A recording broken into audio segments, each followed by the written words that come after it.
Hello and welcome everyone. यार आज के वीडियो में हम इलेक्ट्रोफिलिक एडिशन रिएक्शन में एचबीओ रिएक्शन या फिर हाइड्रोबोरेशन ऑक्सीडेशन रिएक्शन देखने वाले हैं। यार बस आप वीडियो को लास्ट तक देखिएगा, आपको बहुत सारे एग्जाम्पल कराएंगे और ट्रिक भी बताएंगे, ठीक है, और पूरी डिटेल में मैकेनिज्म डिस्कस करने वाले हैं।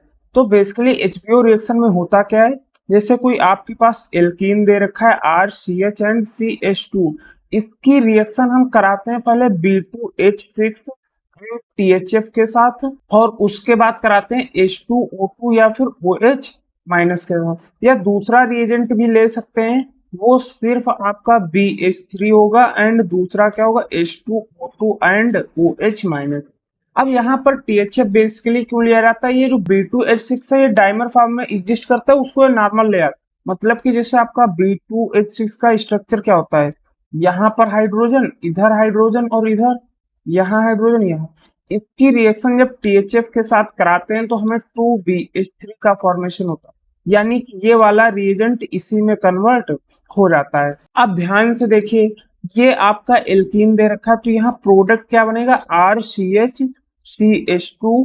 तो यहाँ पर बेसिकली होता क्या है, ये जो आपका H2O2 है या फिर OH है, OH माइनस, इसका OH ग्रुप लगता है एंड ये जो आपका B2H6 दे रखा है इसका एक हाइड्रोजन यूज होता है, ठीक है। और इनका जो एडिशन होता है वो हमेशा एंटी मार्कोनी काफ्यू के थ्रू होता है, मतलब कि अगर यहाँ पर देखें तो यहाँ हाइड्रोजन आ जाएगा और यहाँ पर क्या आ जाएगा OH, बस यही आपका फाइनल प्रोडक्ट होता है। तो आप डायरेक्ट भी इसे याद कर सकते हैं कि अगर एल्कीन है तो एक ये बॉन्ड ब्रेक होगा, एक हाइड्रोजन आएगा एंड एक OH आएगा। ये हमेशा एंटी मार्कोनी क्रॉस रूल के थ्रू लगेंगे, मतलब कि जहां हाइड्रोजन ज्यादा होगा वहां निगेटिव पार्ट यानी कि OH लगेगा, यहाँ हाइड्रोजन ज्यादा है तो यहाँ OH लगेगा। अब इसकी हम डिटेल मैकेनिज्म देखते हैं और उसके कुछ कैरेक्टरिस्टिक देखते हैं। इसकी मैकेनिज्म कैसे होती है, जैसे आपके पास यहाँ पर एक एल्कीन दे रखा है और उसकी रिएक्शन हम लोग कराने जा रहे हैं BH3 के साथ। अब जो BH3 होता है उसके पास एक वैकेंट ऑर्बिटल होता है, मतलब कि यहाँ पर एक वैकेंट ऑर्बिटल होगा। अब अगर वैकेंट ऑर्बिटल है तो ये क्या करेगा, इस कार्बन से इलेक्ट्रॉन लेगा तो यहाँ पर एज ए इलेक्ट्रोफाइल ये रिएक्शन करेगा, तो यहाँ पर क्या होगा बॉन्ड का फॉर्मेशन। अब यहाँ पर जो आपका हाइड्रोजन प्रेजेंट है इसके पास इलेक्ट्रॉन आएंगे, तो इसके कारण ये जो हाइड्रोजन है इस कार्बन से एज ए न्यूक्लियोफाइल एक्ट करता है, मतलब boron as a electrophile act करेगा, hydrogen as a nucleophile act करेगा। या फिर आप दूसरी तरीके से सोच सकते हैं, आपको पता है फॉर्मेशन एंड ब्रेकिंग बॉन्ड का अल्टरनेट होता है, तो यहाँ पर पहली बार बॉन्ड का फॉर्मेशन होता है, अगली बार ये वाला बॉन्ड ब्रेक होता है, फिर से अगली बार यहाँ पर बॉन्ड का फॉर्मेशन होता है और यहाँ पर फिर से ये वाला बॉन्ड ब्रेक होता है। मतलब कि अगर इसके ट्रांजिशन स्टेट की बात करें तो ये कैसा होगा RCH and CH2। Transition state में क्या होता है, बॉन्ड बन रहे होते हैं या फिर थोड़ा थोड़ा टूट रहे हो, तो यहाँ ब्रोमीन हाइड्रोजन एंड हाइड्रोजन, ये वाला बन रहा है थोड़ा थोड़ा, ये वाला थोड़ा थोड़ा ब्रेक हो रहा है, इधर हाइड्रोजन, और जबकि ये वाला भी क्या हो रहा है फॉर्मेशन, ये ब्रेकिंग, ये फॉर्मेशन एंड यहाँ पर ये वाला बॉन्ड ब्रेक हो रहा होगा। ये क्या है ट्रांजिशन स्टेट। तो अब अगले स्टेप में बात करें अगर, तो जो प्रोडक्ट बनेगा तो वो कैसा दिखेगा RCH एंड CH2। अब CH2 के साथ BH2 ने फॉर्मेशन कर लिया, ठीक है, और ये हाइड्रोजन इसके पास आ गया इस वाले कार्बन, यानी यहाँ पर RCH2 CH2 एंड BH2। अब अगले स्टेप में क्या होगा, यहाँ पर जो आपका ये एल्कीन था ये फिर से एक्ट करेगा, यानी कि CH डबल बॉन्ड CH2। अब यहाँ रिएक्शन कैसे होगी, ये जो BH2 के पास एक हाइड्रोजन है ये फिर से इस वाले फॉर्म में रिएक्शन करेगा, यानी कि अगर इसको अच्छे से लिखे तो यहाँ एक हाइड्रोजन है, एक हाइड्रोजन है, तो ये जो बोरान का वैकेंट ऑर्बिटल होगा ये क्या करेगा इस कार्बन के साथ बॉन्ड का फॉर्मेशन, और अगली बार ये वाला बॉन्ड क्या हो जाएगा ब्रेक। अब ये वाला जो कार्बन है ये फिर से इस हाइड्रोजन के साथ मान लीजिए बॉन्ड का फॉर्मेशन किया और इधर ब्रेक किया। अभी तक यहाँ क्या हुआ, यही तो हुआ, एक कार्बन क्या करता था बोरान के साथ फॉर्मेशन करता था, बोरान का एक हाइड्रोजन बॉन्ड ब्रेक कर जाता था और इस वाले कार्बन के साथ आ जाता था। सेम यहाँ हुआ, बोरान ने इसके पास फॉर्मेशन किया, इस कार्बन ने इसके साथ फॉर्मेशन किया, ये ब्रेक, और ये पाई बॉन्ड ब्रेक होता था, ये पाई बॉन्ड ब्रेक होता। मतलब कैसा दिखेगा RCH2CH2 बोरान, इसके पास एक हाइड्रोजन, और यहाँ इसने CH2 के साथ फॉर्मेशन किया।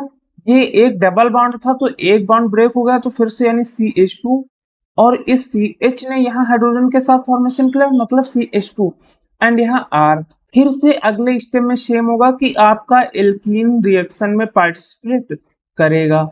अब यहाँ पर अभी भी एक हाइड्रोजन इसके पास है, तो मतलब कि फिर से यही वाला कंपाउंड यहाँ पर हाइड्रोजन को रिप्लेस कर देगा, मतलब RCH2 एंड CH2 का होल थ्राइस, और यहाँ पर बोरान। यही तो एक ये ग्रुप, एक ये, और एक यहाँ पर लग जाएगा, यानी 3 ग्रुप ये वाले लग जाएंगे आपके। अब हम ऑक्सीडेशन करा देते हैं। ऑक्सीडेशन कैसे होगा, जैसे यहाँ नाम में लिखा है हाइड्रोबोरेशन एंड ऑक्सीडेशन, तो ऑक्सीडेशन कराएंगे, यानी ऑक्सीडेशन के लिए हमने क्या लिया था, H2O2 एंड OH माइनस। तो यहाँ पे जो आपका रिएजेंट बनेगा वो क्या होगा, H2O एंड HOO माइनस। ठीक है, अब ये जो आपका न्यूक्लियोफाइल है, ये एज ए न्यूक्लियोफाइल रिएक्शन करेगा। कैसे करेगा, हमारे पास ये वाला फाइनल प्रोडक्ट बना था पहले स्टेप में, हमारे पास क्या दे रखा, RCH2CH2 का होल थ्राइस एंड बोरान। इसकी रिएक्शन हम इसके साथ कराएंगे, यानी O माइनस एंड OH। अब देखिए यहाँ पर बोरान के पास क्या है, वैकेंट ऑर्बिटल, और हर एक वैकेंट ऑर्बिटल कंटेनिंग कंपाउंड क्या चाहता है, अपने इलेक्ट्रॉन को भरना। तो ये क्या देखेगा कि ऑक्सीजन के पास निगेटिव चार्ज, यानी उसके पास इलेक्ट्रॉन ज्यादा है, तो ये इसके साथ जाएगा, बोलेगा भाई आपके पास इलेक्ट्रॉन ज्यादा है यार, हमारे साथ बॉन्ड का फॉर्मेशन कर लो। बोलेगा ठीक है भाई कर लेते हैं। अब यहाँ पहले स्टेप में फॉर्मेशन हुआ, तो ये अगली बार ये वाला क्या हो जाता है, बॉन्ड ब्रेक, यानी कि RCH2CH2 का whole thrice and boron. Boron को कुछ इलेक्ट्रॉन मिले क्योंकि ऑक्सीजन ने दिया होगा तभी तो बॉन्ड फॉर्म हुआ, मतलब इसके पास निगेटिव। ऑक्सीजन ने अपने इलेक्ट्रॉन दिए, मतलब ऑक्सीजन के पास क्या आ जाएगा, पॉजिटिव चार्ज। अब ध्यान से देखिए, इसको हम एक टाइम के लिए R1 मान ले लेते हैं। क्या होगा, R1 का whole thrice and B negative and positive. अब अगर इसका स्ट्रक्चर हम डिटेल में देखें तो कैसा होगा, B R1, इधर R1 और यहाँ पर R1, और इधर O पॉजिटिव और बोरान पर निगेटिव। अब अगर हम इसकी रिएक्शन कराएंगे इन तीनों कंपाउंड पे, मतलब OH माइनस इसके साथ R1 के साथ, और इस R1 के साथ O माइनस OH, इस R1 के साथ O माइनस एंड OH, तो यहाँ पर बेसिकली होगा क्या, ये वाला बॉन्ड ब्रेक होगा, ये वाले सारे बॉन्ड ब्रेक होंगे, और ये OH किसके साथ चले जाएंगे, R1 के साथ, और ये वाले बॉन्ड ब्रेक हो जाएंगे सारे ये वाले। ठीक है, तो हमें जो फाइनल प्रोडक्ट मिलेगा 3 times of ROH and BOH, इधर OH और इधर OH, तो ये हमारे क्या हो जाएंगे फाइनल प्रोडक्ट। अब इसके कुछ कैरेक्टरिस्टिक की बात कर लेते हैं। कैरेक्टरिस्टिक नंबर 1, इसमें सबसे पहले क्या होगा, सिन एडिशन होगा। हमेशा इसमें सिन एडिशन होगा, मतलब कि एक ही साइड OH लगेगा एंड एक ही साइड हाइड्रोजन लगेगा। जैसे यहाँ पर ये एक ही साइड लगाया मैंने, ये नहीं कि हाइड्रोजन इस साइड लगा दिया OH इस साइड, नहीं, सेम साइड लगेंगे। ठीक है, उसके बाद 2, यहाँ पर जो आपकी रिंग बन रही है वो कितने मेंबर बन रही है, 4 मेंबर साइक्लिक रिंग, यानी कि 4 मेंबर साइक्लिक रिंग। अब बात करते हैं इसमें रीअरेंजमेंट की। क्या इसमें कार्बोकैटायन कहीं पर आपको दिखा, आंसर इज नो। अगर कार्बोकैटायन नहीं दिखा तो रीअरेंजमेंट होगा ही नहीं, मतलब कि नो रीअरेंजमेंट। इसमें हमेशा क्या होता है, एंटी मार्कोनी का असर लगता है। ठीक है, तो यार इन 4 कैरेक्टरिस्टिक को आप याद रखिएगा। और जो सबसे इंपॉर्टेंट है, इसमें जो OH ग्रुप होगा वो किसका होगा, H2O2 एंड OH माइनस का, एंड जो H लगेगा वो आपका लगेगा B2H6 या फिर BH3 का। यहाँ मैकेनिज्म में आप ध्यान से देखिए, पहले स्टेप में क्या हुआ, ये जो आपका हाइड्रोजन लगा इस कार्बन एटम के साथ इस वाले, तो ये हाइड्रोजन किसका यूज हुआ, BH3 का, और जबकि यहाँ पर ये जो आपका HO माइनस निकला, ये किसका निकला, H2O2 एंड OH माइनस का। तो वहीं पर मैंने यहाँ सेम चीज लिख दी है, बस अब आप सारे क्वेश्चन इजिली सॉल्व कर सकते हैं। क्वेश्चन नंबर 1, यहाँ क्या दे रखा है, BH3 THF एंड H2O2, तो ये पाई बॉन्ड है, यानी पाई बॉन्ड ब्रेक होगा, एक पर OH आएगा एक पर H आएगा, यही हमारा क्या हो जाएगा फाइनल प्रोडक्ट, मतलब कि यहाँ OH एंड इधर H। यहाँ पर अगर बात करें BH3 एंड H2O2, तो ये क्या दे रखा है CH2 एंड CH, यानी कि एंटी मार्कोनी क्रॉस रूल लगेगा यहाँ, तो इधर हाइड्रोजन आ जाएगा और इधर OH।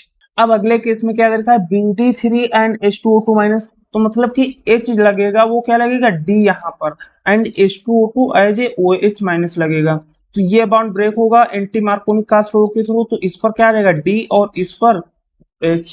यहाँ पर क्या है BH3 एंड A2O2, यानी कि यहाँ पर क्या लगेगा H और यहाँ पर OD, ये पाई बॉन्ड ब्रेक हो जाएगा, यानी CH3 CH CH2 OD and इधर हाइड्रोजन।